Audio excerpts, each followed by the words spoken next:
na penso mamunyina ati mamunyina akwaba edeba green tv so sana mo amunimu no edu memeda no pase ya na tese nkoma de nkoma hwam nkoma onti bida na ahye na kama pass the update show Ampem Darko Odame mede ho chiame ede amawo na me mamunyina so afisiapa wa wonu se bra ba se ba be di bronya de ya yedi yenyina ye ko break kakra ko homeye e ko di bronya ko hu abusafo nti abusafo nyina so na mu amhwe mu atire ni benche nyina ni wiasa fa na nyina emamu nyina fishiapa emamu nyina akwaba biom ede ba green tv so I'm the paid the update show ya fifo frokra ya shasi ene da edikan ya yede dwumadi kase we ede ebrewo nti nyamre na ensem wom emu ode ensem ebre na hyehyemu a ebe yiri nyina kama pa ede abrewo this particular morning show I had to this the update show a member da pa bia no yede ebrewo na facha me kakra samre no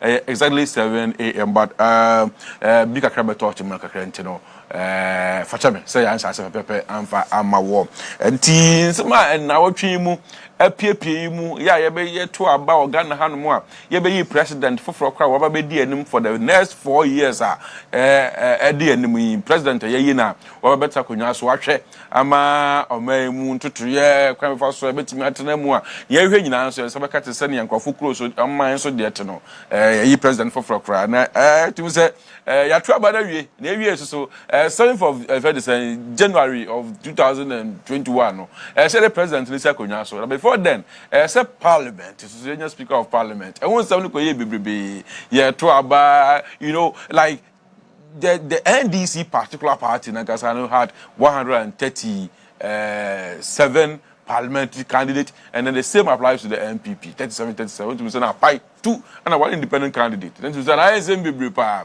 ni nyina sama wodwa and ne ba be di ho nkomo bra ye kwakoyi speaker of parliament ye wura makokoi na fe so abangbawe no pa mienu a won begina mu se ese to so because apai ne nto obo so aba na nse mebre na piepie mu ho no mo enti ye butu ballot papers box ye kontokwa ye ebi mu se papers ahodo ye to aba ho no ko ye age kro bi so obi age awe ye wura karos ahenkra fa gi paper yi di dwane tum ka gidigidi ye tan wo no won se mebre ene Ampem Darko da matranse a e de se adwumedi ka se o nyina no ye de brewo enti ne di kan the state of the nation address yura na Akufo Addo de bre no sa ho samsam no ye behwe na yaka ana fe so the story in of the new president ye de ni sekwadwa so say the next 4 years oba be di akonya kase no so jama no so na ho sam wo han ma ye ba be pense papa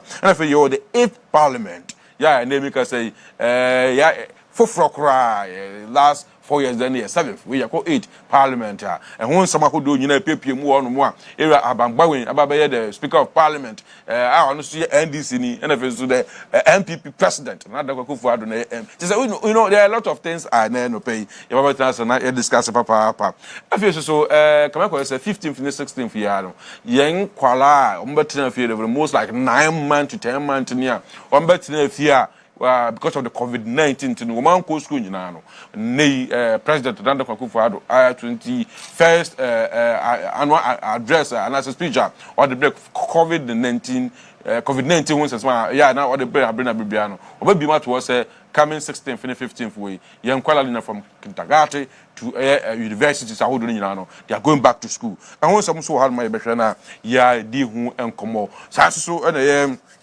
Andra and this is for a press conference.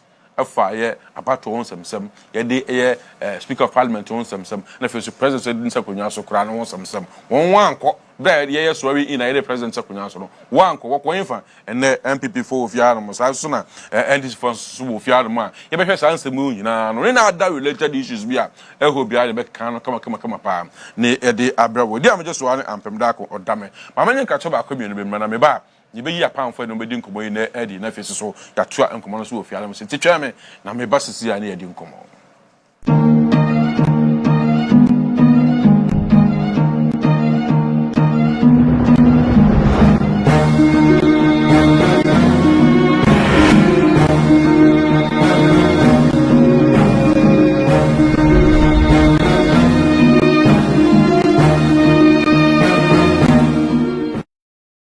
keep yourself and your whole family safe with mobile disinfectant spray.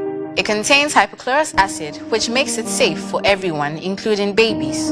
Eliminate harmful bacteria or viruses on and around you by disinfecting your airspace. Simply spray into the air or use in your hands to keep them clean. When you are with friends, disinfect your airspace. At work with your colleagues, disinfect your airspace. Even when hanging out with family, disinfect your airspace. It can also be applied in the kitchen, on doorknobs, anywhere, anytime, and by anyone. Disinfect your airspace with mobile disinfectant spray. CD capsules. My body say. What body and prince? CD ointment.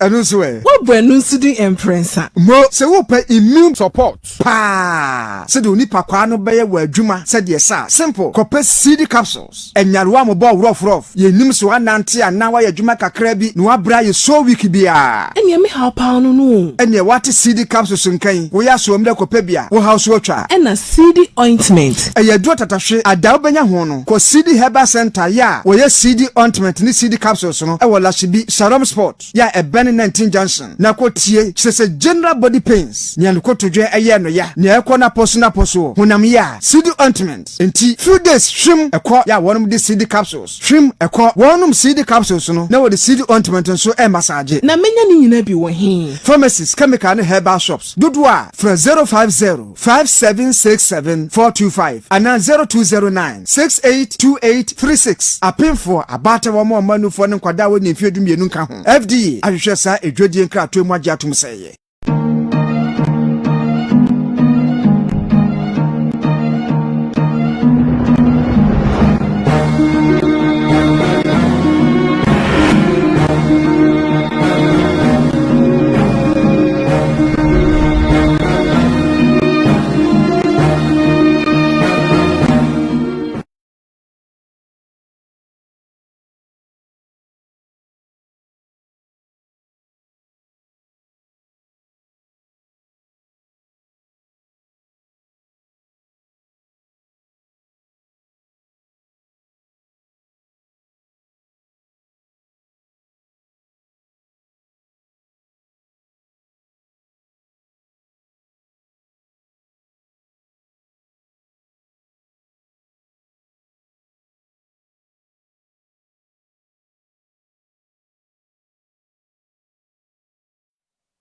There must be Mama Quabba Musam can make what Abrafo and Cratch or the if you can see him, Hanamu and Nano pay.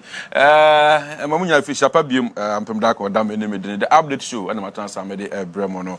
I could say, and I say, I need a 2 Pulse car artist and somehow do a coach you cobra. My now dream when you know, at Ninian so at the drum, Papa, Panity, your National Communication Team member, NDC, E.A Mettle Nunoo Jr., National Communication Team member, NDC.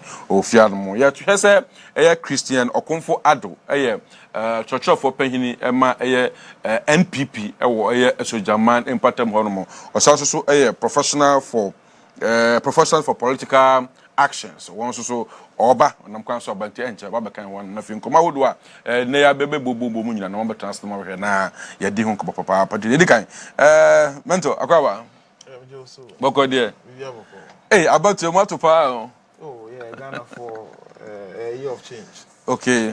Katashishani Proya, a course so on Nado, and about me MPP. Send a huncher, a year Ghana for Ebre, any family and friends, field campaign promises, and the Sangamano. The one say Ghana for Bibri, APA, despite intimidation, any Yama course in some parts of the country. No? Some but two aba for change. His Excellency John Dramani Mahama, NDC. Into whom parliamentary seats no car no. What you say NDC as a party no. You by time you can't say a majority at the time no. Your national communication officer. Lawyer Sami Jenfi announced say na 140. I say Katashi ni nyama bi ebe by your court. To say Senate West no Adani, Techiman South, Zabzugu. Any the aka ekika no at the end of the day no we are you say National Democratic Congress no yɛbɛnya overwhelming majority of parliament. Yɛbɛnya say 140 seats or parliament. It's election no dey call yi.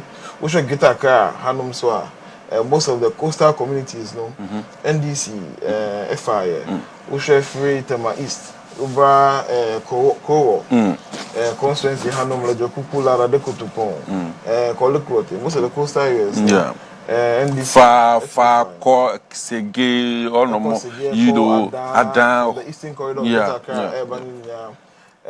it is presumed say Uba Gitaka as a national capital no in conform about the majority of them enlightened into winning seats or Gitaka what mean winning national and a trickle down to other regions as well into then yet to winning seats or Gitaka na young president then yet majority of parliament na young president for now they make us say law empire for now. So for now, the everyone say for now 137, yeah. Into Apai. For now, the Apai.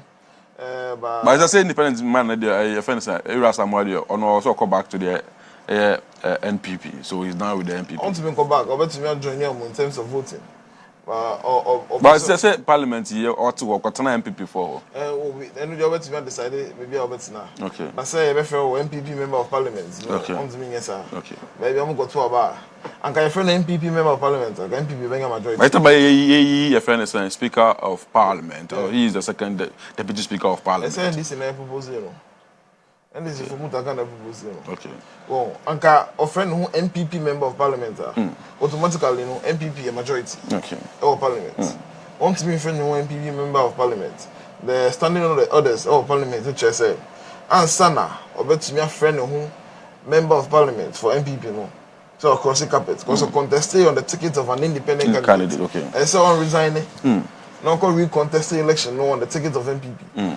I understand now that NPP member of Parliament. And the NPP benya 138. Now 137. Okay. And automatically no only a majority. Okay. But per law, no, what me amend this what me throw we be let me cut to say now you want to go back to the NPP party. The law state clearly say before we cross the carpet, no. So we resign now we contest on the tickets of political party now open. And so now bet me be joining and so now NPP bet me a majority. Until I say now 137. It will show swearing in of parliamentarians any election of speaker. No one send this year parliament because now majority so because 137 Into nipa first no no bet you baby abet na so in this case and is from more first till I'm got that point. Yeah, confess say before Akampi delegates Alisa hotel yeah we pio yeah coach yeah omo anga samu di omo ndi mamu kasa say on bedru no ma no say no beto aba say anyama no plans on befa no yes share white because him say presidential no kra no him say anko no say na come because your court no nkan be parliamentary no say him say majority but as na 137 it will be parliament first no bet na be open all right December say mo call first confess and I'm cut now and I got now because independence no on to me kind no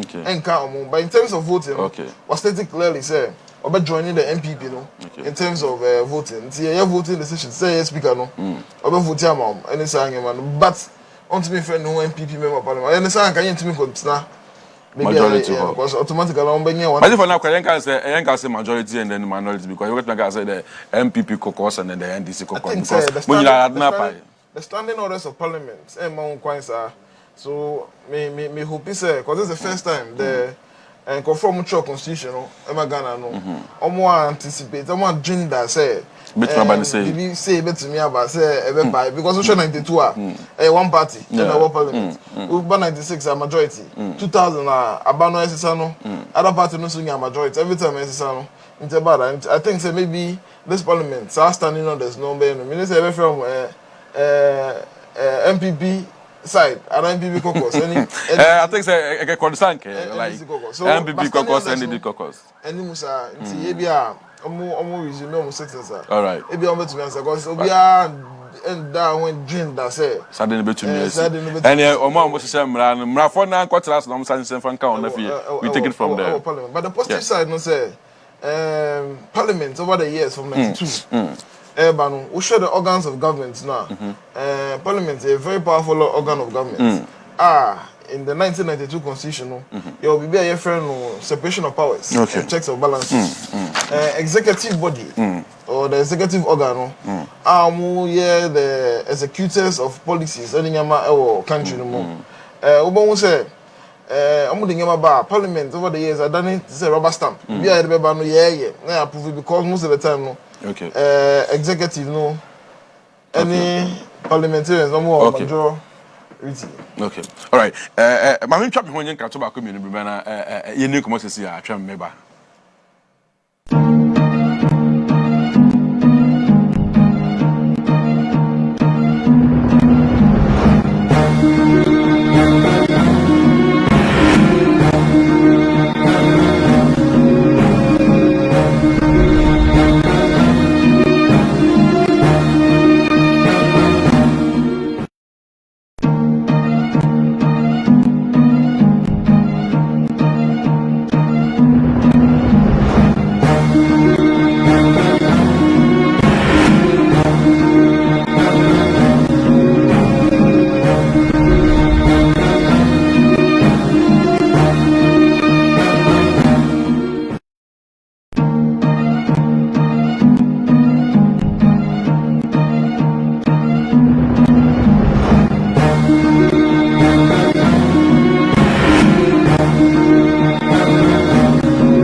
Be my cabin a green TV. So Ampem Odame enemy the update show and as kama yadi bremono.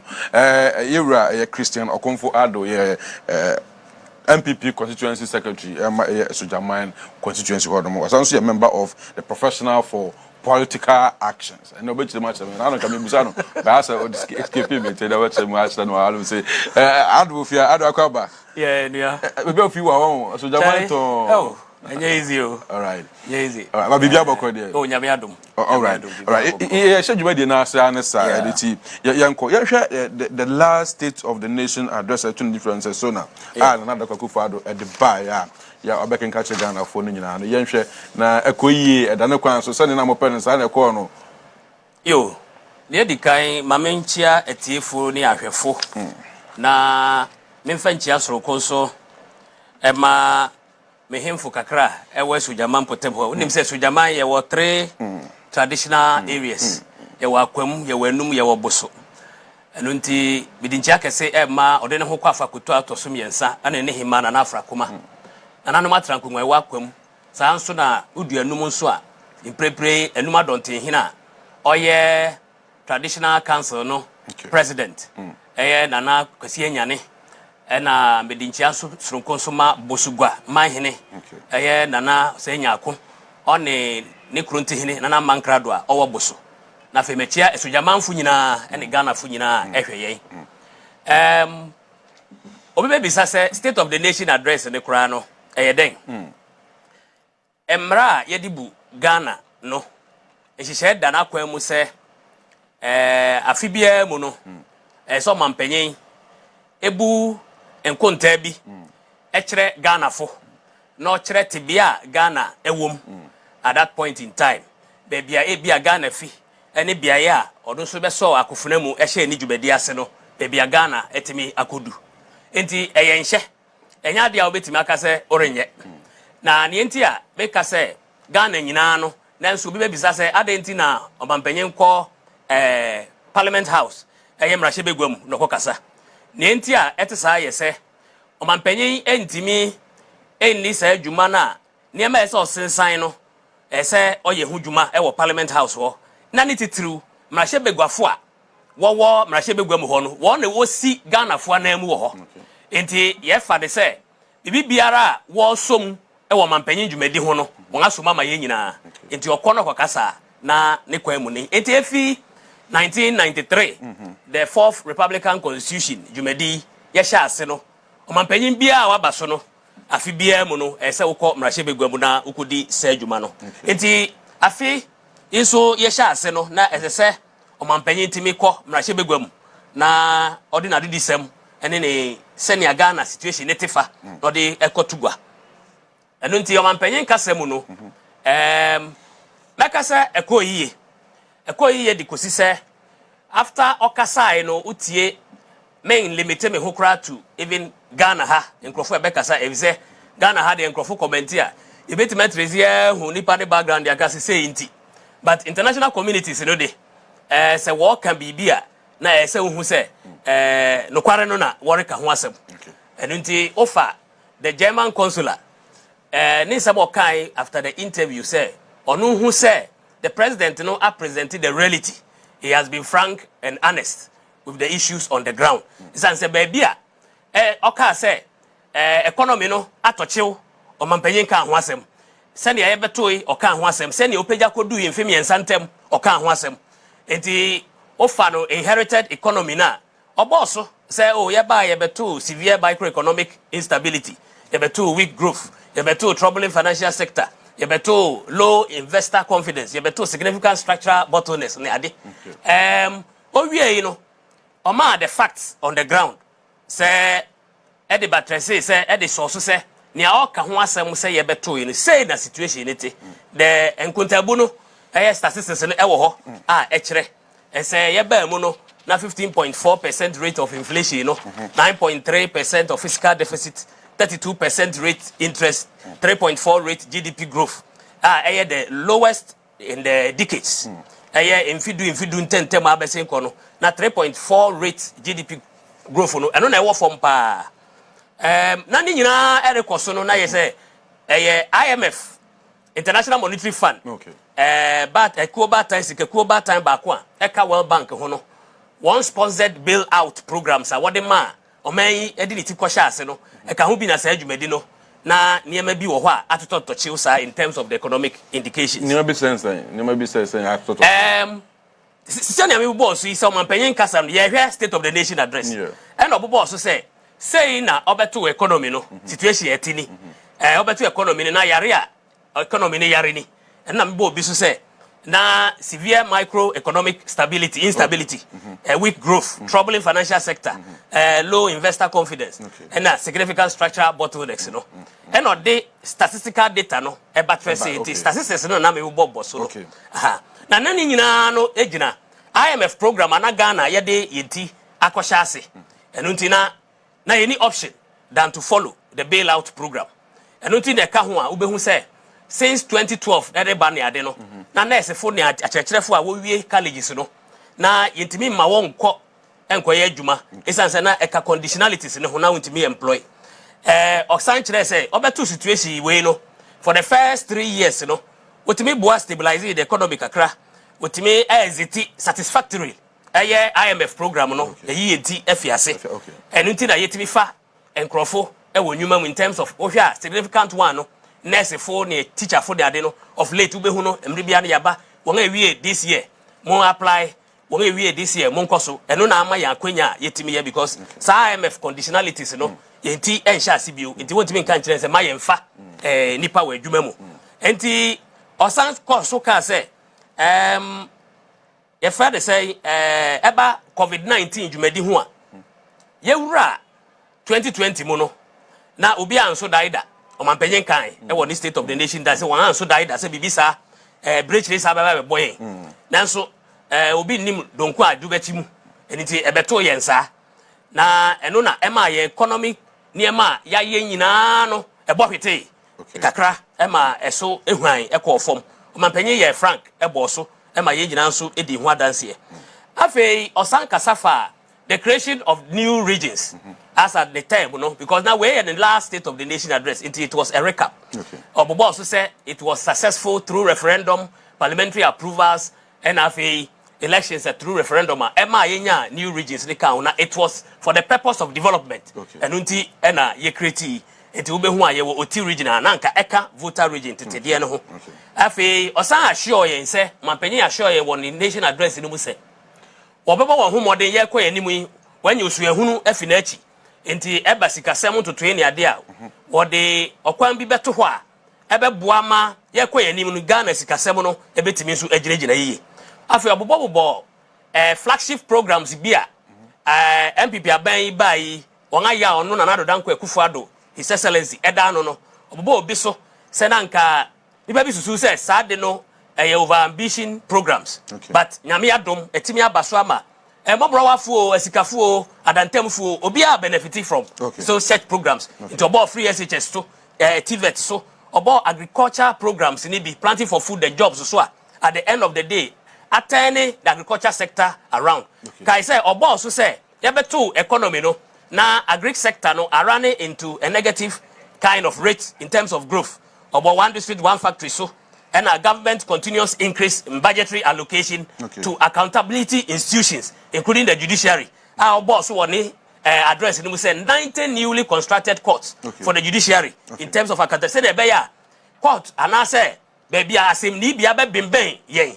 Na obi nti bibia se a onfa jan fatuo onfa sumbo onfa bibi na mom obekọ court and I say obekọ ka na asem ho. Say the beya obi be ho a obefa ka obeka se mefa ka afi boga abatamale court there. Eni na me de mrade be hye minsem ba wo ma court ne ben no e wo boga ebua bebre eni ne ma bebre a o mampanyin ekaka ho. All right Junior the 7th State of the Nation address President Akufo Addo koye no also what me stabilize the economy no with 4 years and one of the achievements and so say backbone this kind of issues and was one of the achievements for the 4 years to what me achieve. Yeah, me nyame da February. Sana na menka sana ye call break no. Nti me call straight to issue way for the last final State of the Nation address by His Excellency Nana Danko Akufo Addo no. Ghana ni bia be expect say president no for the first time no obedi anokore na waka the truth of the matter. Who show the State of the Nation address a president ma no we Ghana ni a wuti Ghana o man we mu a obebisa won say president no o kasa free mass and now kasa free Togo and I say Ivory Coast and I say different country menua ye nia ye wo Ghana hanom before Nana Danko Akufo Addo ebedi o man from 2017 I elected na ye indigenous banks e wo Ghana Unique Trust Bank base capital the president in the final State of the Nation address and can something me catch Ghana for say obedi o man when we collapse Ghana for Ghana this year we collapse some banks president and me can chair sir the president in the final State of the Nation address no something me catch say ampa president be by no oye bibi infrastructure in the educational sector. President, me as Nana Danko Akufo Addo, educational sector no, even the schools are. Me to me say school, but people say, and say to me catch. President, say to me catch say, ni time obedi office no, hospital ba go ground to me see here. Into na COVID-19 no, no, na ye hu chere, into say you rely on John Dramani Mahama, University of Ghana Hospital, John Dramani Mahama. Hospitals are who do I see here no. But also we issue 21 billion to do this kind of cleanup extra, within these banks are somewhere okay. Remember how about the who show the reasons for the collapse of the banks, all individual and separate reasons. Who show the reasons are what you have a conclusion say where a political witch hunt, where a pure incompetence in some of them. This is base capital. I man bank status no. Your man under Nana Danko Akufo Addo. Your man in 2017, 2018. Dr. Addison. And about Nyaka call no one commission here. Later no ba say the documents are base capital representing here no fake. Inti na mu revoke here no. We show another bank to say Heritage Bank no. Ni owner no majority shareholder no. You say or trial, standing trial in court in the Oponi case no. Inti na yi enye say omu insolvent and say bibi. It will show the various reasons for the collapse of banks now. President Trusa Sikano, Omu Cheye, Emma, Omu Busha for no Mudan for, and Omu boom, Ghana for Ghana dish. How much am I for? Family and friends. Omu Mudan for 21 billion is not exactly enough size. How much am I Busha for? Omu Busha for, and Omu Dis Aska, and Omu Kache Ghana for say, omo the cleanups ben yen banks e Ghana before the coming of President Nana Danko Akufo Addo no more need foundation standing there ene sa banks me go bank bia din ubo hu say no me one of the top banks e Ghana ene within a short period of time then e buy and until na mo ntimi service indigenous banks no per the reasons amumaye no wo show reasons am the collapse bank no kra what's now the conclusion of say we are political. So he was not able to sustain the economy no then our economy was sustaining here minua economy ben Ghana ni bia o hwe ya no ba we mu bisa mu hwe mu botom na mu bisa mu say president na do Danko Akufo Addo obedi o man we so no what me sustain economy bia na jobs banu banks ni ma bebre president ultimately see hospital back no I'll say IMF president IMF that's the term of Otimbe if you want, and that time through the IMF means that you can't employ anybody at any sector of the government until we need for but he was able to sustain and then employ workers after schools. The IMF issue was a major campaign issue in 2016. President Nana Danko Akufo Addo catch Ghana for say in 2016 our year campaign no o catch Ghana for say you to Obama no oba sa IMF no on be cancel on IMF. The IMF was supposed to end in the 2016. President Obama no in 2017 no renew it. Renew IMF no condition over 1 year more until 2018. So we share employment of nurses and public sector employment government here no. What was 2018 2019 on America. Into year IMF issue no a major campaign issue. So we cancel and ban the say na we renew no. And go buy no we economic wizard, the economic gurus. Mamu renew. But we buy no mu say hey, the NDC for no year no. Nyasa wo mu until na mutumi renew here 1 year no by then no cry na foundation ayale no e ho no president antimi an catch say NDC no ye mamu additional oil fields mutumi an catch no say before buy no say na me bra no e kasa no mutumi an catch no cry say NDC for ye ja terminal 3 ye ja commercial sugar factory ye ja nyama abetumi am country no sika e wo hanom omu kasa na omu see economy near bankrupt president to cry kasa on catch Ghana for oil fields even the court case na ye ni Cote d'Ivoire on the oil fields Cape 3 point on no etimi an catch say yetumi yes anum sade unum investment any sky deba o man way investment any sky where ediba o man way so the president no as a country as a final state of the nation address no want to be there no correct okay and then me it's na minority majority in parliament this year no ground. We will come to that. We will come to that. But he said he was able to vindicate the planting for food and agriculture for Ghana. Oh, you are enjoying food. Then you know when instead of the national address, we make all those to sustain the economy and make us feel comfortable when it comes to food. But I mean, Senior. Every government ever know from Usha in the season, in the year, your seasons. Season be ever know any adrenia ever. Your tomato season. Your yam season, your bean season, irrigation farm, your plantain season. Okay. Every year, a bra planting for food and jobs. Any on. So tomato season bar, tomato no bar, brusuna ediba, edinam coins waka, anum so barrier season bar. Sana ebano. Ubi saw MP before say. Then agriculture minister. Ni yesterday got the measure say planting for food and jobs. So yeah, successful. No say. So we go for traffic no we get a barrier on the tomatoes. Hey, Ghana. Enya Ghana ana yeti. Every season ebe ba no eni nyama eba. Eni ba class irrigation. Dams are yesisi one village one dam.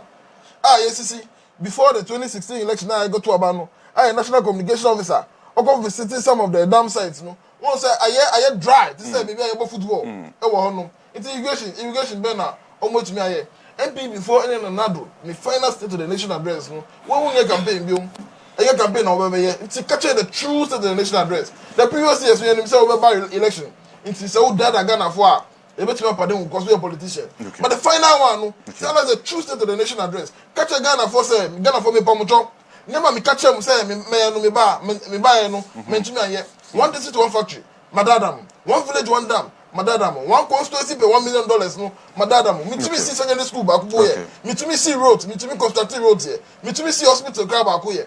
Okay. Only catch the truth to the nation address. Catch him say, meaning say my collapsing go banks. Okay. These are the things that say president to me catch here. And campaign over here in that Ghana for no. Okay. All right, good. You go so I train come on Green TV the update show and I'm go so I made the Bremo no. You share the swearing in of the new president elect Darko Akufo Addo. Procedures and say comfortable. You enjoy it, dedicate and provide to turn from so many now momrano. Were you comfortable with that one? Well, as I remember we in soro. I think say as I say nya osuehunu bi kakra. Na say NDC fuka say MPP na do nkyere school fofora wasia na menti ase. Say wo si adan ne keke na hu hia. Okay. Ana say o expand the existing institutions. Na taking in more people so okay. And also near infrastructure ni biana.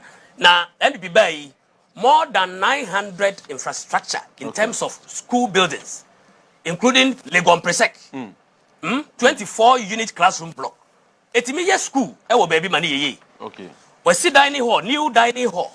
Eti school bi wo ho na say Akufo Addo, Nana Addo Danko Akufo Addo, the president. Okay. Through the Ministry of Education, I expanded the infrastructure facilities.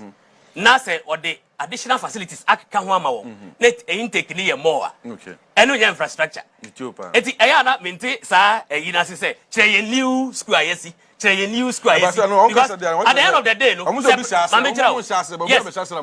yes mama nchira wade wow government is a continuum amembuo eye ntoaso emri bia say ye de sa dwin a menua no mo dwin e hye ye ntimu dia anka ye buy project bia na Muhammad led administration aye no nke say abandon okay ni start bi bia foforo wo baby ni entache bi bia di wa wie wo wie yo ye fa ye zanka so sa ne ye pe emwa mba o man nkoso enti oban bia ba e say otoa so enti say abandon project enti eno na mbe say ye hye so oil fields no de ye ba oil fields discovery ni ade a eno de obia Ghana ni bia ni say omampanyin kufo MPP ni mapa na penso and ye discover oil and cry the call ye the sample call then this fuka kire say adwongo those days fuka kire say adwongo blocks no most mahama are complete but one complete but ye buy one can say obesi more than 200 e-blocks yes ahin what me see we okay was about 27 completed ye buy ye be wie ni na wo sha ase a won anwie no ye betima be wie emu 26 and I'm some can say most 350 ye buy no and ye hu say we don't have to abandon the already existing project ye Ghana fusika okay. As you to Sikabu, near Kosi Fufro. It's in your holiday, Dano, Yanya Day, Ye, na school for Sutimia Day, and Kum. Now, problem I want to say, some of those projects are Yakasi Yaya Baby. One the other was see e-blocks, the Sano. Bebre, Wawa, Yaya, dormitories, and a dining horse, Akikaho. And because he said, Baby, Wawa, distance na, Effie, Eddie Bakromono. We are the day, you may not get students to go there. And I want to me, Postu, Abofra, Mfi, Ebia, Nungwaha. Enkoto ebia asaman kese ekura biase a school nisi say ongbe day students enfa no betra enfa no beda it all those adjustments no e wo ho but yenti ase say amambu e yentraso when you know na mo ka say you were John Doman mama in terms of office no na school dance and say buildings so you know see room no see krom e na me ka kire we say esisi room nti e na ye de boarding facility ka ho na ye boarding school. So now you suppose that this room can so far so. Esi room na ye day a unya nipa nko. But aye boarding a wo de won kwa e ho no wote. Very good. Ati mame mra we ni so. Aye swearing in. I think you come to that but do you have something to say about this one? Okay, a minute.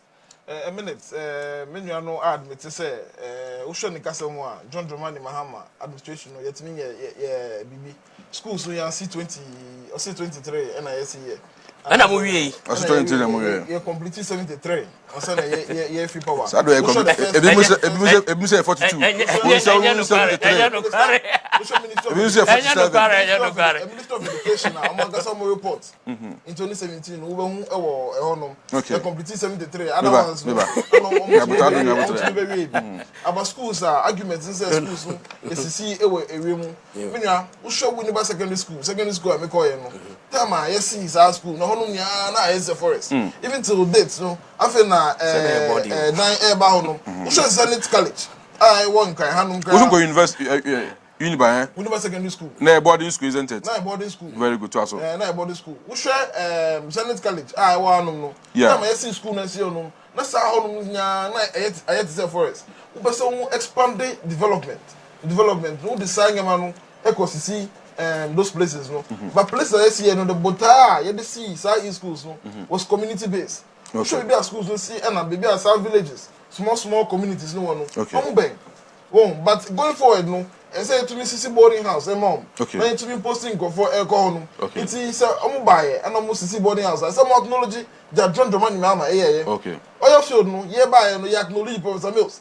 The Akufo say Akufo enya oil amaye. By ye expansion. Okay. It was what no final state of the nation address no acknowledging yama ye jai out. Terminal 3 factories commandant is yama no acknowledge them. Okay.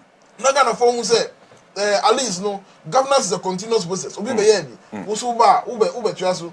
Come come cycle interchange. GBH port expansion, Gabon port expansion. Temamoto way interchange. Pukwase inherited projects are who complete Pukwase interchange. Obeche bilam tenisa nyamano. Acknowledge previous administration. Okay. Now you who say Ghana for better as say governance a continuous process. Good. But back to say previous president who anyeshia where ye Magana for. Okay. Into you heard the swearing in, no? Yo. The swearing in of the president, you know, like I say, and this is for Amma. And this is for Amma. I know they are right to decide not to come. Okay. Say, once you see, and he say, Intia, Wangama. Mijemi say, Isan say, what they are saying, I call to Inti. It was to say, Oba Betanawa, or like I say, Oga Femi, the status of the president. But the minority leader of the house, Mameka, Honorable Aruna Idrisu, Ankasa on the floor of the house after the inauguration of the parliament itself. I acknowledge, also say they are suspending sitting to come back for the swearing in of the president-elect and the vice president-elect. I want television, so baby, I want radio. So, and you know, and now I can we now I'm at now. Mimi, who they say, yes, Wakuba Mudi, what you have to say, I'm penning another Darko Akufo Addo, and they are the duly elected president, validly elected. Now, and you Mashiwa Bahua,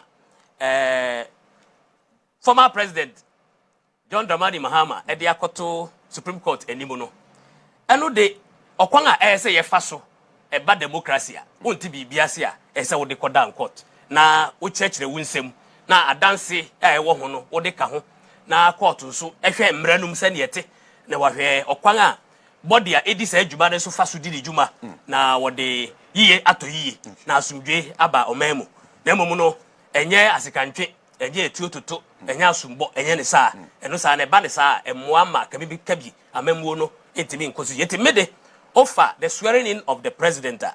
I think, sir, Yabeba parliamentary, 8 parliament. Yeah, so I am treating the swearing in no exactly different from parliamentary proceedings, whatever. Okay. And until Mecca say it was a colorful movement. Na AFE international diplomats. Dodona no doswa. Na new speaker of parliament ayenya Right Honorable Agbambabi.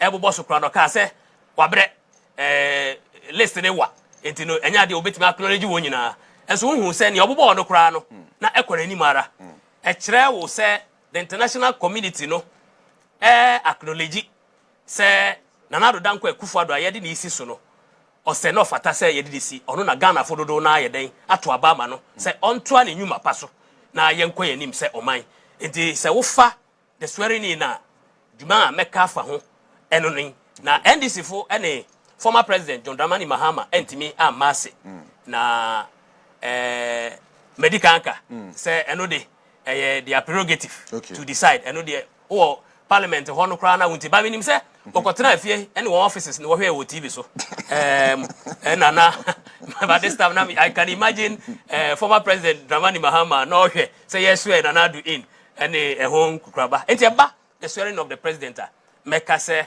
ekoyi na AFE a very simple and short programmer. Okay. Na it was also colorful. Na ambassadors ni ade I buy foreign presidents want to buy any envoys ABC one president anemu ahodo a ba dwumadi na se no a very simple program na omampanyin kasa emu no so ohun say na a reconciliatory kind of message and a speech and on my in kabum ade no de buy isan say oboso and I make say the man Nanado Danko Akufo Addo unim ni ya obehu say or a honest person or face the reality okay say the new parliament ayenya no ebi see that parliament fufura abe 8th parliament no ebi see that then or expect say afa ne afa ebe ye adwuma bom na Ghana etimi akonanim no no so aye crowd say the new right honorable speaker of parliament Abansumani Gbagbe only be ye adwuma aka won ho abom with the supreme interest of Ghana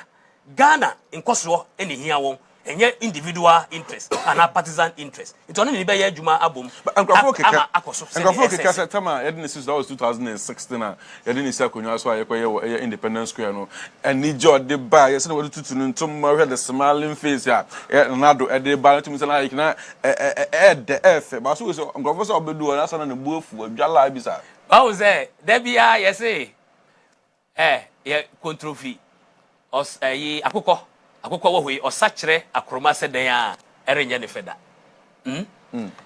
2021 inauguration any 2016 inauguration I don't know say you expect say president Emribia no obedress in a particular way and we one president etutuntima otutu kente 2016 and until obi say I didn't think I went to kente 2021 obi say impromptu ni na impromptu crowd dey senka into na simple than say obeshe 3-piece suit and into no and can to na very simple Ghana for say atare na so be state of the nation address and no san say buy Ghana for eno ye nipa a wo pese wo kan ya wo beka but ni nyina nkamfu ano ono na oye president a ye na ya so ani in emra kwanso etimi na wo ka say we have only one president in Ghana. Okay. Only Nanado Danko Akufo Addo. Only vice president. No. Alhaji Dr. Maumia. Na moko David Minua.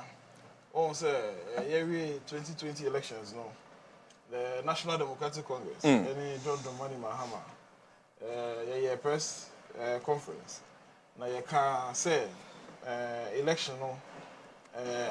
Even from the strong room. Leaders almost strong room E.A Mettle Nunoo and Dr. Pesa White. A catcher saying Nanado Danko Akufo Addo one we need the 2020 elections. On principle in 2013 year 2012 elections no MPP and Nanado Danko Akufo Addo a catcher Ghana for say His Excellency John Dramani Mahama and we need elections no omko boom ko for brass sports vandalize properties. Almost say nyama call demonstrations I would draw any say nyama at the end of the day no on the 27th of December no omo file on petition court. So the swearing in on the 7th of January of the president elect John Dramani Mahama no omo on principle. 2020 the same thing. It did say the election where I call His Excellency Nanado Danko Akufo Addo one we need the 2020 elections. Okay. It is one we need 2020 elections no. The members of parliament, parliament no. An integral part of the political party NDC. It almost means now and witness their cause. The leader of the time no His Excellency John Dramani Mahama no. On also to me based on principle. And so no the assembly bring you about say you buy an answer yamba. But also the ceremony of course no. Yes of course. Yes successful swearing of the president. Observations. Maybe it's now I share but me Jin say John Dramani Mahama it's now I share. At the time no ni mano diago. If you want TV one TV had share there because of GD say by the end of February early March no you be runoff. Na runoff no baby na ya elected John Dramani Mahama as president. This one share as well as MPs no say nyama no but me it's now I share. Me observe nyama baby.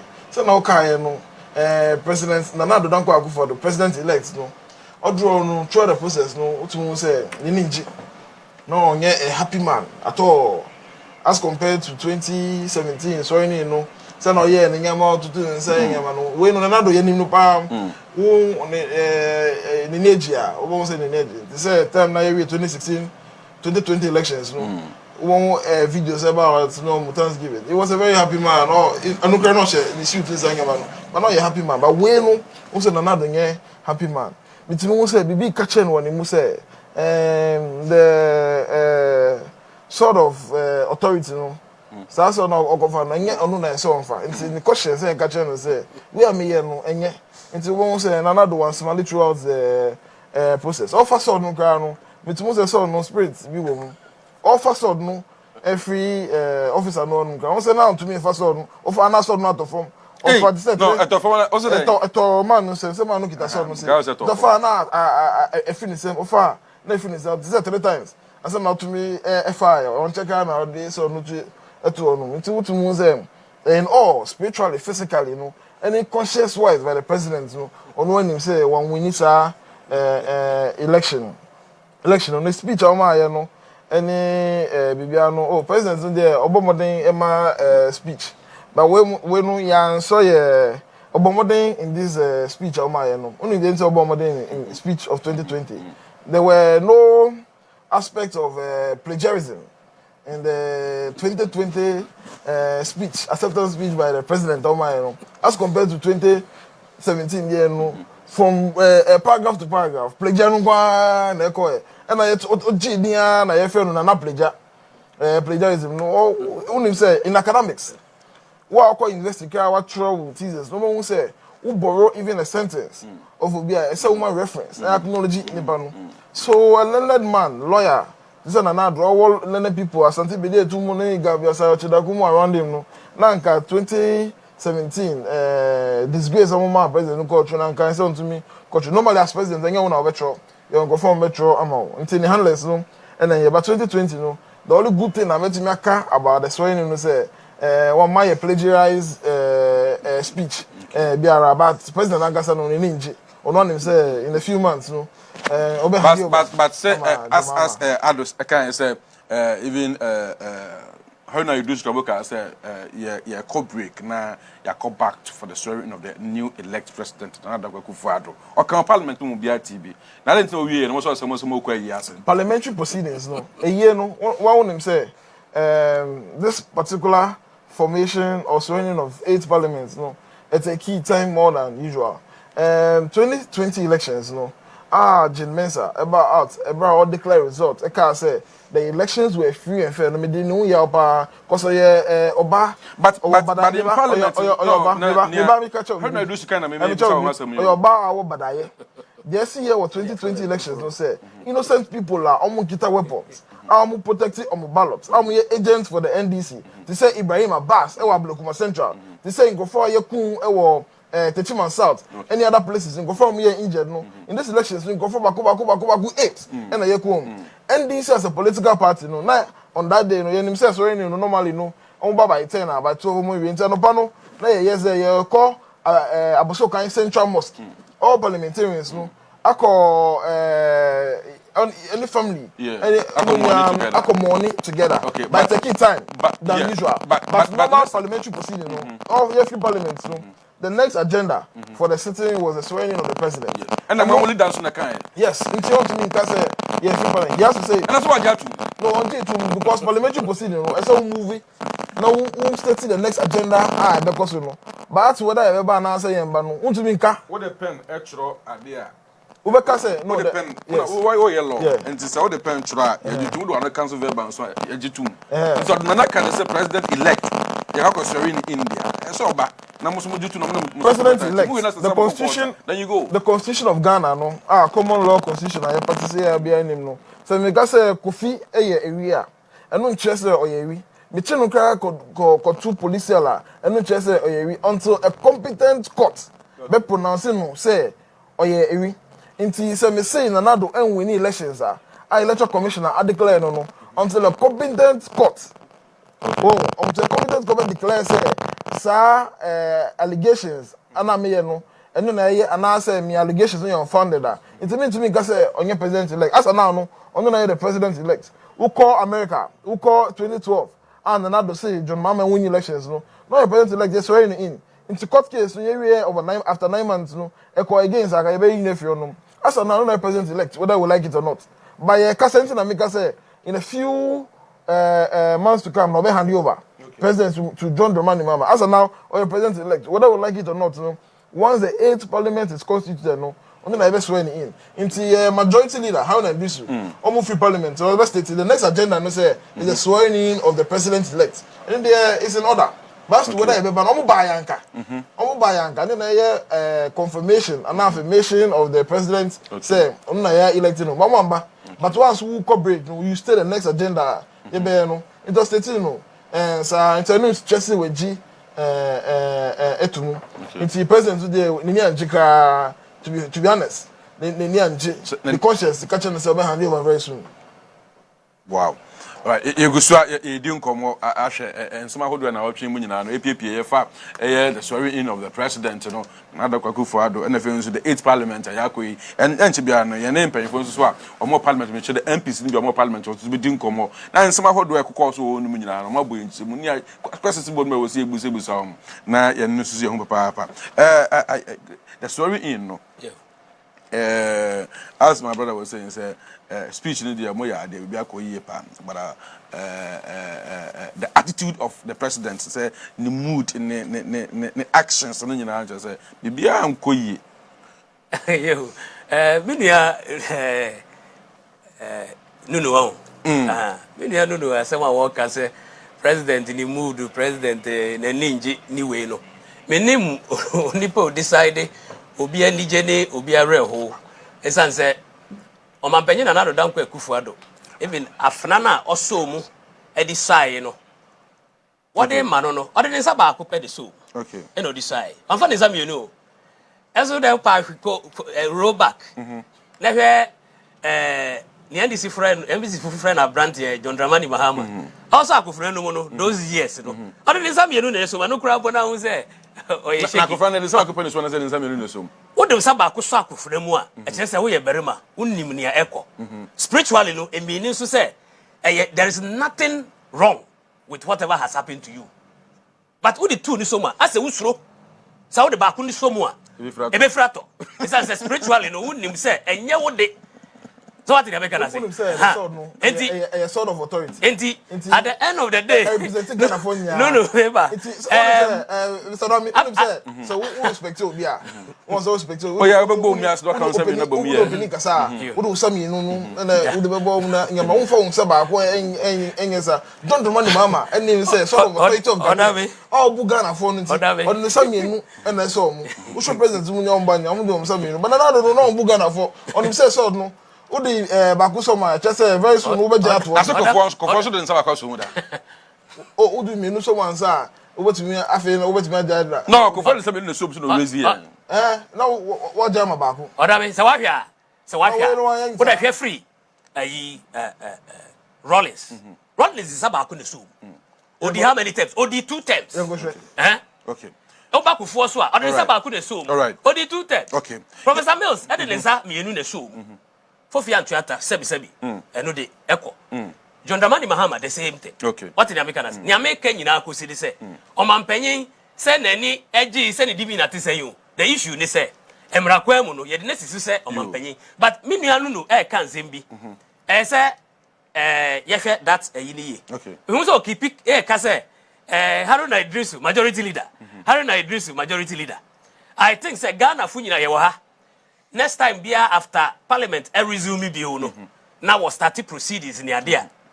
I believe say menene be samba wo show yeso okay na eno na the speaker will set out how the formation of the size of the house will be like it you know say when the majority leader when the way because I believe strongly say per the parliamentary regulations and procedures you know it's about the size there were 2 sides of the house okay in Ghana's parliament and it ufi minor party ebia meka minor party a memu party bia nimtia ebia PNC ebia CPP ebia PPP ebia GUM wahu na say ebia wonya slot in terms of parliamentary seats or GUM enya baako PNC enya mienu CPP enya baako na oba parliament ho na NDC ni MPP e wododo a sa parties minority parties, minor parties are representing. They cannot decide say they will stay on their own. Okay. Neutral on the floor of the house. What mean yes our Ghana's parliament. Okay. You must belong to one side. Okay. And the side now move decide say you belong to no. Ebi a PNC fu beka say o yende e be join NDC fu on the floor of the house. No we 3. Okay. Na bi a gum any other ones aka no. Ebi a we 5. Was you yende e be join MPP on the floor. Na me ka say ebi a na MPP ni NDC e pepepe. Okay. Na say gum ni other parties no. We 5 no. As you join MPP for the purposes of transacting business. He say we join political party no because emrani man ho kwansa. Na other 3 no PNC fu say join NDC. Invariably it means say wonga abeka MPP fu no wodoso. Ese wonga akoka NDC ho. So then the MPP becomes the majority part of the house. And this side becomes the minority part of the house. This house ayewomuno the gazetted seats as we speak now, I 137. Okay. With one independent candidate. Okay. Now, the independent candidate, he is the one who will indicate to the speaker on the floor and not through a letter. Say, when it comes to transacting business of the house, a far way, na me pesa me yede, many 1 year juma. It is our fan no be kono for as it is now, no. Sa fan no be the majority side. It yan train, you could do a will resume send a journey city. When they resume the sitting, we will know who is the majority leader and who is the minority leader, and which side is the minority and which side is the majority. Okay, all right. The update you go so the grammar. The 8th parliament, to say Abambawen, the speaker of parliament, and I feel so. I read the president and also another Akufo Addo and president. And I feel so the MPs so much and they were one independent candidate. About Ghana growth when it comes to say as I do we from from the parliament, we want to know more. The 8th parliament, maybe Namika and Sana Christian. Say every 92 parliament I say rubber stamp for the executive arm of government. But this particular parliament, I didn't have Ghana for the true representation and true vetting of documents. We executive arm of government, would the bill be announced alone be ever parliament. Ubet Nasi, Ashemuyi, and Sana, Udiaba. We show even the election of the speaker Noah, who say people from the NPP side. Who share the votes now? To me too, the NDC choice for speaker no any saying man. Okay. Any saying man. But to say this 8th parliament no. Ombanya ejuma echen obia and obia obeba parliament no. Obesiese no ye and say na we do parliament. Okay. Because nya bibia tell rubber stamp minority have their say, majority people have their way. And to me ba so Ghana for the current parliament, the Ghana for na benefit because voting process no the be ba na one gasa members kra no 1 or 2 anaba kupo support ya better than bibia. So from budget from loans they say a Japan deal they say can no Vodafone still of deal to me by be parliamentarians be two man still no a Japan PDS man this time around what they buy because one show here asama betu no obegu oni masibodo owo national television and oman way ninya so the 8th parliament the composition no ebe magana for you benefit and kasa okay no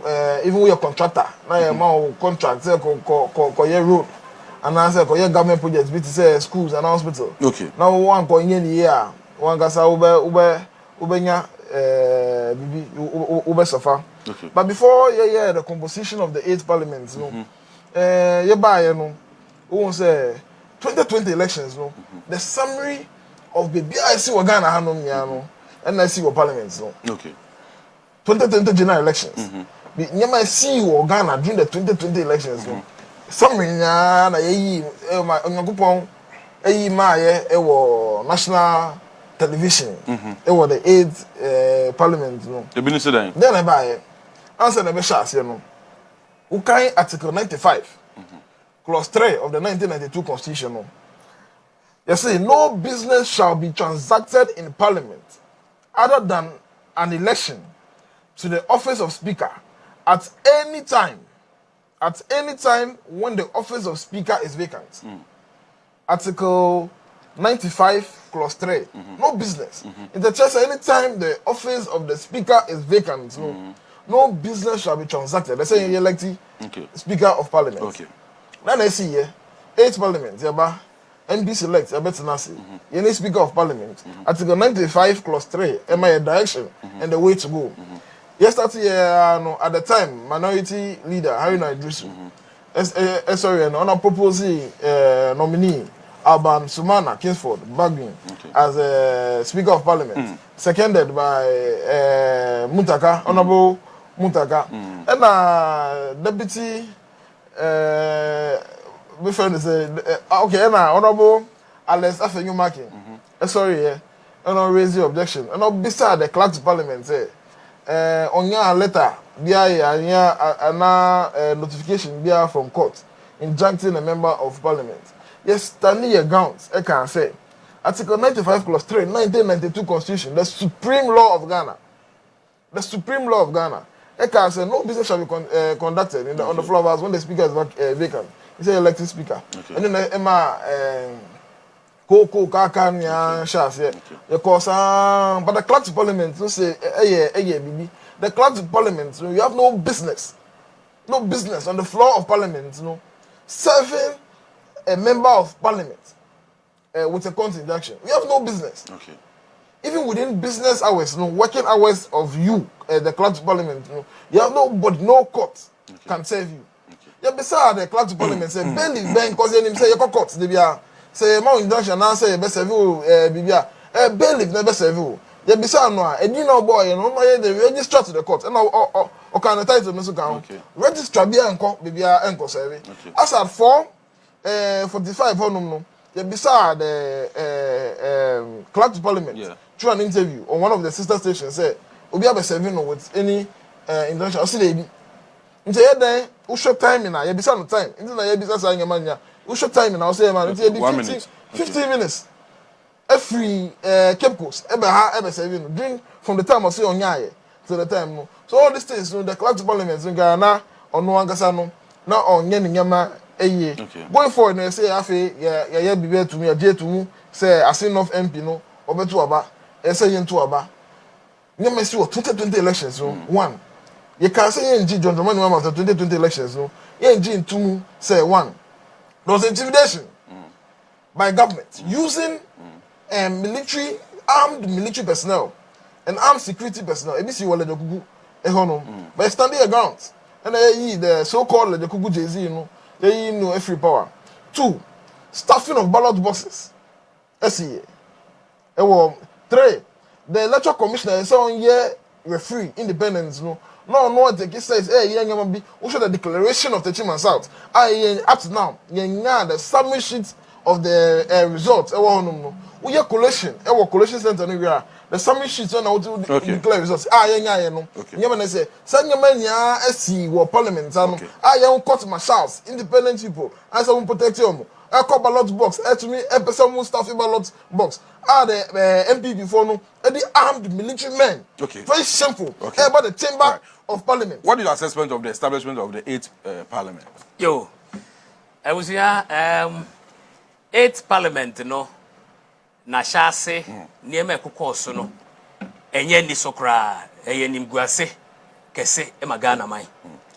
Na debia meka se, sa semusia, eya ma yentutumu enya binsim yen face the reality na yen kanokware na wo kanokware ya na problem no enre okay biu say asemuba na ye choose and pick eventually it means we are not talking about others wonga misbehave in the same manner but just limiting it to one particular group of people mama sha simfi this point let me know the kasanosi Article 95 clause 3. Eka say Parliament entimi nye business bia until say Speaker in position. In the absence of Speaker and sana parliamentary proceedings, Besha Seno say a new parliamenter. It is the clerk of parliament, who is bestowed some level of power to convene and then to begin the process for the election of a speaker, after which we will be in a Juma. Clerk of parliament, eja insia eshe ni Juma dina seno. O convene no, o call it to order. No ba be shase no. About 1 or 2 so. And Honorable Afenyo Markins, eka say, onsa kakrata efi electoral commission. Meaning say, there are authorities that must be respected before business can also be transacted on the floor of parliament. Iti ono kase authority ono jina so I acknowledge the members of parliament elect. Now when you members of parliament yet, they were elected, was to do what? Say on the source of the authority, or they recognize one if electoral commissioner. And what to me say, or declare who has won, who qualifies and who is not. Oh yeah, no. And Afenyo Markins, ebisa say. So what about electoral commission say on saka krata? On sanka krata BMF any court about an injunction ana. And son or bebe say ninsaka. It be in the first place, dainty and a clerk of parliament. One more injunction letter neso. Because there were 3 arms of government. And in the separation of powers, Obia must respect the other. There are checks and balances. The same vein, say, your father said, President, Eddie BB Eba Parliament, that Parliament to scrutinize the Cassie, where you are, where you hear him, and I way Sancho Kono. Echra will say, President, even though we have executive powers, only that ultimate powers, I say, BBA, Obetua Femusa, Parliament be checking in that regard. In the same vein, judiciary, Parliament bet ma pass a law. Judiciary bet obi bet be their court. Now judiciary ne share, na se a contradict any particular law. That is the 1992 Constitution, which is supreme now. Okay. Judiciary can quash it. And now, if infringing on the fundamental right of people, the judicial system can decide to quash it or refer the matter back to Parliament. Say, go and quash this thing that you began. The American, say, there was nothing wrong. Say, Honorable Afenyo Markins, Ebisa, the clerk of Parliament, say, when Sanka Kratebia, because they were aware, because it was all over. Even if you have not seen or cited the notice of service or whatsoever injunction now, it was all over on radio stations. Any ade. He asks, so I say Mensaka or better say. Okay. But Obisa, I don't know. I see you, Mensaka. If you have already out, Honorable Haruna insisted already registrar, who and so, those who were involved. Now the surprising thing is, and sana that interrogatory injunction, no what they mano. Lawyer Amaliba, NDC for lawyer. I'm only legal director, if I'm not mistaken. Only one other lawyer. And Eko Jiremu, Emma, the MP elect then, question, as enough. One the Jiremu man, and they were all in court. Because we will defend it, and we will and ex party motion. The worker said, why you have a dependency? I don't know, there was a hearing from both ends. But Judge Neka said, no. Looking at the evidence that we must submit, and when he say, ya the tabu beto, honorable question so. Okay. Now on hold on the whole say, or ye MP elect, and I say MP. No on tongue or sooner ye swearing in. So it was a legal process. Okay. Now Parliament is soon a yemra. It is a moon na mo yemra dia. Now I say mo effect the law. Muma mra ye den eye juma. But me who they say they didn't want the law to work. The lawmakers did not want the law to work at that moment. Because at the end of the day, say you respect the other arms of government. If you have that MP elect in Kwesi, shouldn't have even been granted access to the chamber in the first place if we follow due process. And this is because for now, there was an injunction. Because for him, he could deny on the floor, say, Mensankai. He see there be a Crawford tries to be served. But eventually, say, Obi bailiff, Eba, Ufie, not the tare, even Udo Anoa, it is deemed to be served. Okay. Whether it is deemed to be served. It can also be published. When radio, it is deemed to have been served. All right. Eti Nyame can say, and Yamon Sam Neshasi, course of parliament. Asana finally, yes. Asana finally, ever into order. Okay, right. Your video, we have video, me have video ni na fie and come out hono ne ato so because in parliament no be na cause bra elected the new speaker of parliament. You go use that video no ya ba wi a na come obi anu na ya come go say me bre na and epiepie mo papa come go say obi mo butu ballot boxes ebi mo jibere. Can you imagine? To say you do. You go have video no ya ba. You better come on so.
The master said, Mummy, I video about Carlos, honorable Carlos, I mean, oh, I wouldn't know some Ghana bra COVID-19 by baby banana.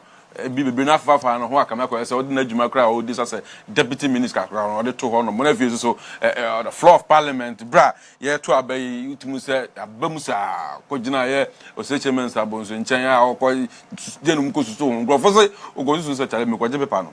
I was a member of the high parliament, and I was a Sana and Nam Cromo, and I said, and there, and I said, Nesini.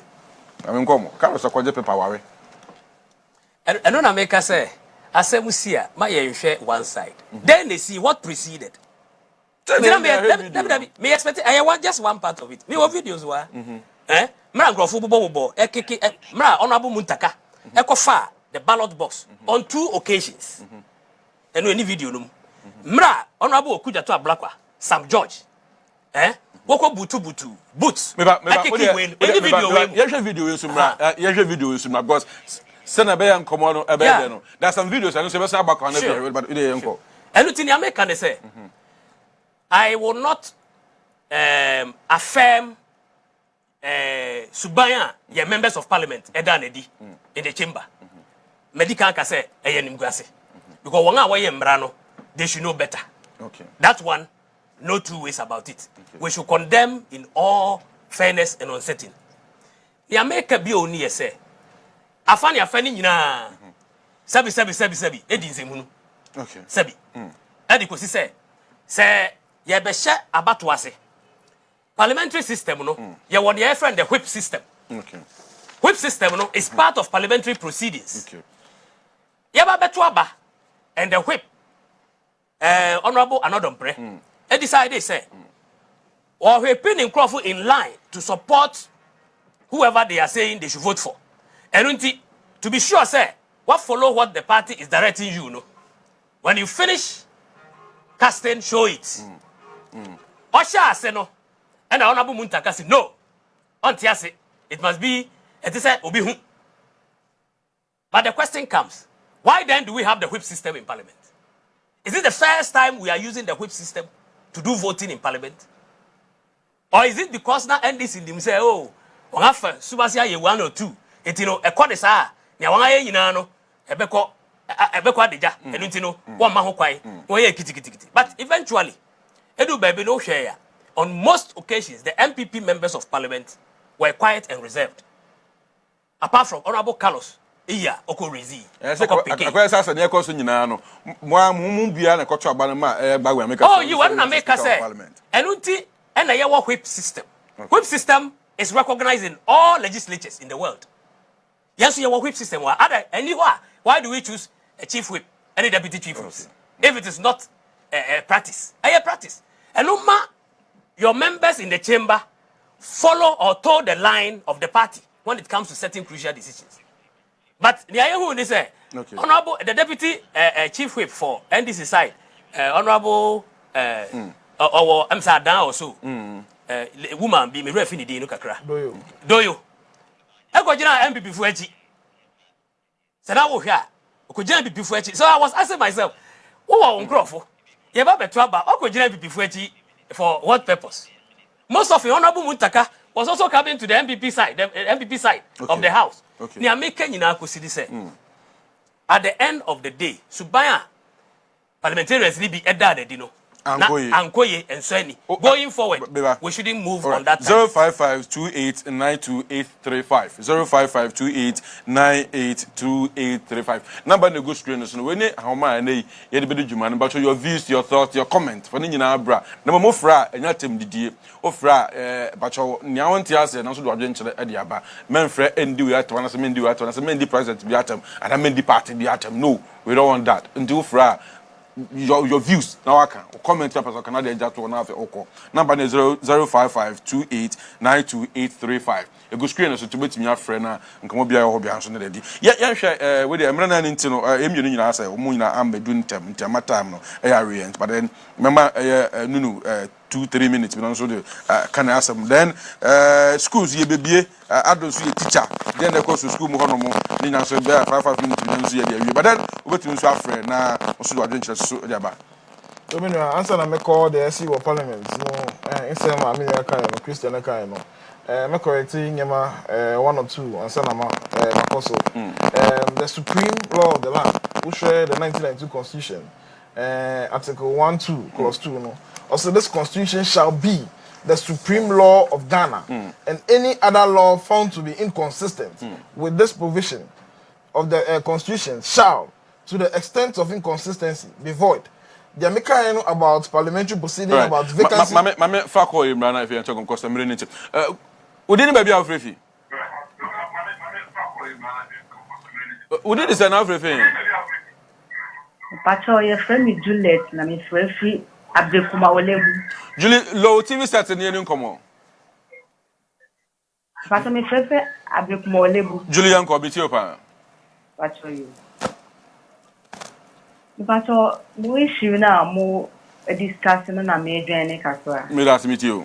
My dream training say ade a course so e wo parliament na no. In fact, e buga na enimu ase. Emla. Munyina na mathematics na mwashemra. The secret vote. Na secret vote wa yesi ko vote na fa kire. Oman no wana da bia moten nipa na etwafia fa kire nipa na. Mu vote ni say de mi vote amani ni ama. Yen koto aba oman Ghana mu ni nyina ye kwakoto aba no mu kire yen say yen kwakoto aba. Yen kata ye pepa no so en se obi egu. Yen so ye koye ni sapepepe na mu mla hyefoɔ mu no mu kotena se akoto aba ade a kire mu hu se dia me kwakoto aba ni se etiamla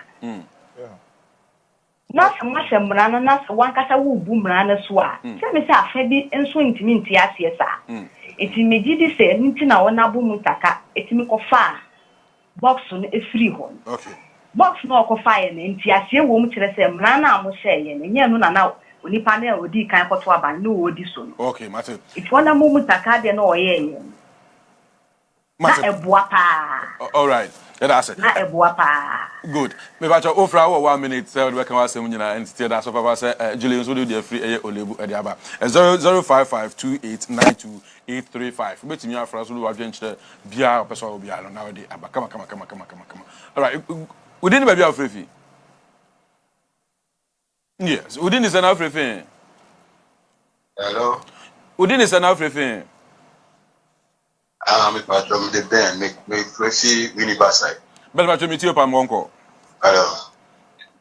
Near Tianis there. And near Tianis, the parliamentarians, you know, it's about time.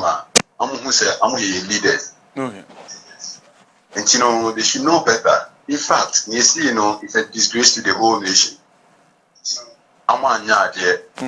What I say, Mr. Moon leaders in Pomo years, more expecting a cheap one, almost say anything. And they should go back to their drawing board, then learn better. I hope saying no, it is great. And I never gonna bump on an euro. There was some outside for me and one. Of which Niamoyeno, that you should say, I'm on yard. They should learn better. That's it. Mate, but that's a papa. All right, what's been so France to arrange so earlier about our man a good casafidence. But on frame our screen, no, now with TV sets and all look like Eddie Papa. Would anybody be out for you? Hello. Within the South African. Hello. Within the South African. Hello. Within the South African. Miss Leslie Kasua. Now this. Hello. Meet your pa monko. Me Kasafi Kasua. Meet your pa to aso. Hello. Meto nkanti kasa. Me Kasafi Kasua. The munta kamu barakayeni. Ayane kwansua no MPB no mutisa.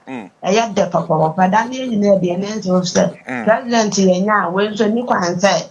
E fa ye ho. Nti ne de no bi ani agro nti do ye no. Ne kwansua ne se ye de pa se omoyelo musa. Okay. Bye bye. Me that's papa so do object that's so the abase ya and e penti but ofra me na watie me phone no so me tie me TV no so ne ni nkomo titi udin is an african udin is an african yo ejada me fa Ampedu frefin fa ya fa Ampedu me kasa fi labadi Ampedu yan kwato aso metie o okay me bi ene say a family no na wo parliament nyina mema dwum de o ma nya de muntaka kofa box okuye to ko butu niama Carlos kofa paper sabi ya electoral law so say ya the boot ya the box be si wa obi an say so de ntaka nti o mienu nyina na o mo ye no they should all come out and then render an unqualified apology to all Ghanaians na young political sides when this is one of more justify Mutaka there. In fact, it is shameful. They should all condemn it. Okay. Mr. Famudi, I don't know. I'm for Udi one more. My fear so and Udin is an African. Udin is an African. You're telling Daniel. Dan of Refin. Yeah, FM Daniel. Dan of Refin. Me wa Labadi. Dan meet you to aso.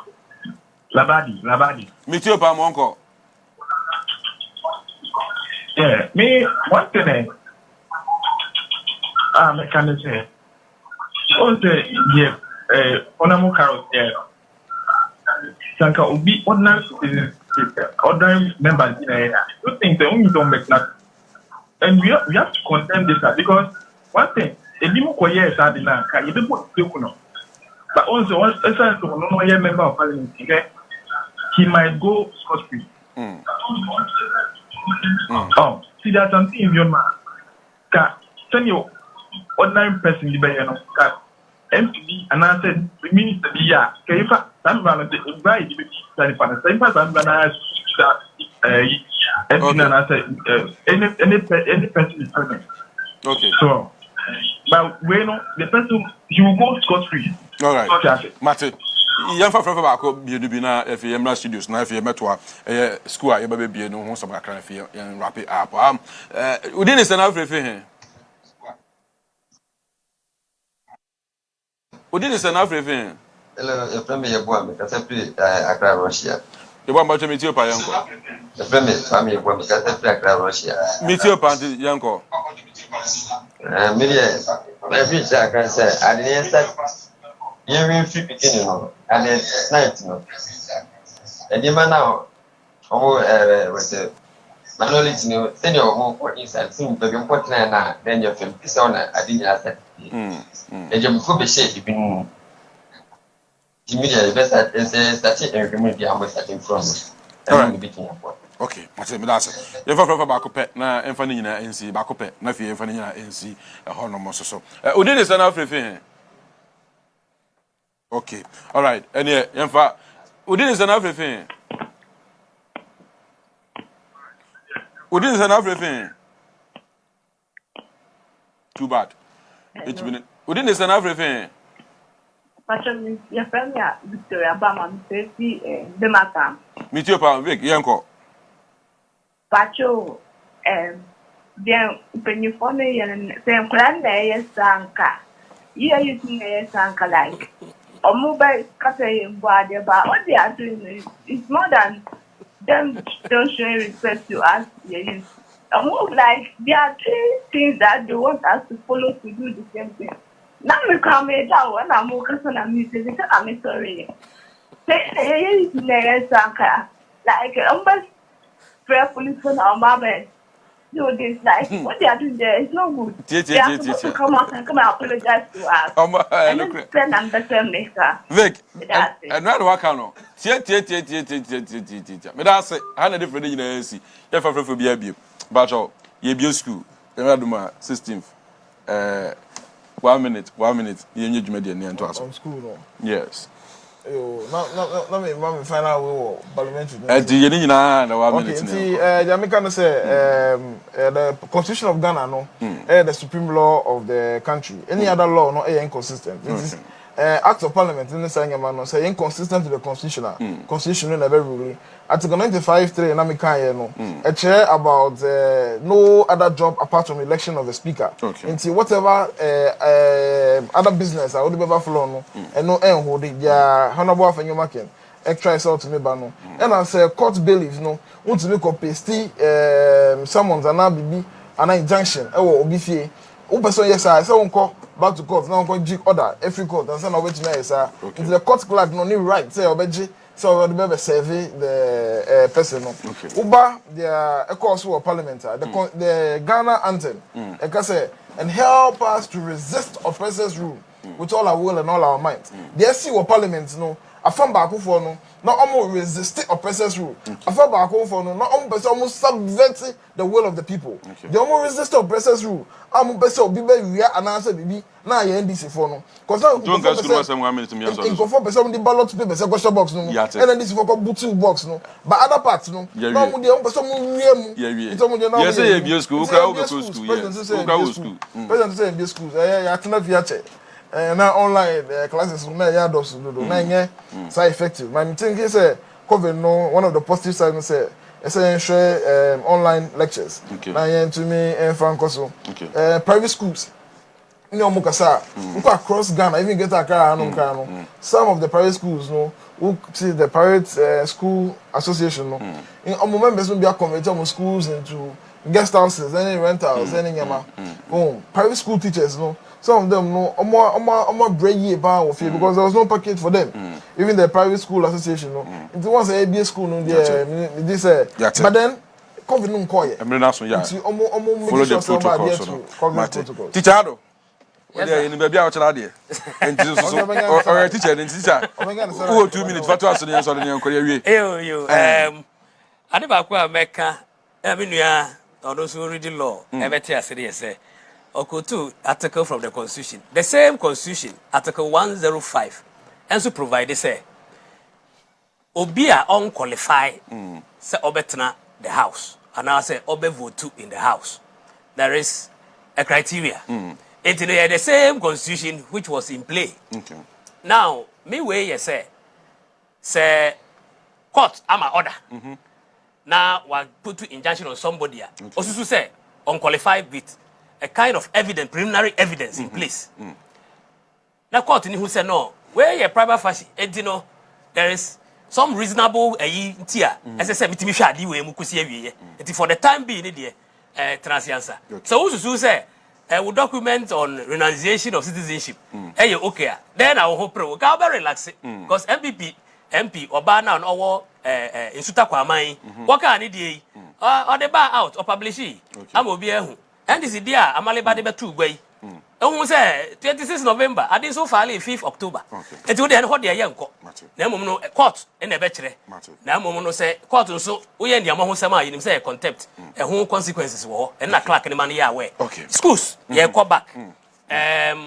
Never can say, I buy about the home of the manage COVID, this critical moment, beside this point. No one who say, per advice from the health sector, no, you bet me every school, they are senior, ebe kwafa. Yes, sir. Obia wo contribution as I say o make na obwa president bet me make order say mask say wona mo feature na won sha president nyina hobi na waka kire o say eno ye self discipline enti nia won aka se ye nyina no awofo hwe say mo fra na ko school a nia wo hia in terms of fighting the covid no mo fra na sabeka office school ba fia washable those masks no one sanya den one ensima won na wontimi use na akyerkyerefo ne management of schools mu so no ehwe say the protocols are as I said mo friend di so no everything is in place and I did the update show ni nyina no ye di AC me dey the Ampem Darko Odame ye tunso afre E.A Mettle Nunoo Junior or national communication team member NDC or so esua amra papa no tunso afre say o mabua na nei ne cause nyina no mabua ni hu enkomo sanso na Christian Akufo Addo ye churchofo emma MPP me ko no eso German constituency or so professional for political action and then your professionals believe in the MPP ideology. Okay. A cut across. Okay. Same stress. Okay. Carpenters, doctors, lawyers, teachers, all manner of journalists. Okay. I will believe in the ideology of the party. Okay. Yaba together. Say political cause in terms of helping the MPP to advance its cause and its governance systems. You know. That is what we are in. No. Ampem Darko Odame ni medini ahana de jumede ni nyina ese na kase come production team nyina so obwa men no pay e de update show no e de bra mo nyame adoma kam yakọ se be sense hia biom na e de nkomo e wo Ghana so timi afa no ntoma pa efra akra mu nyina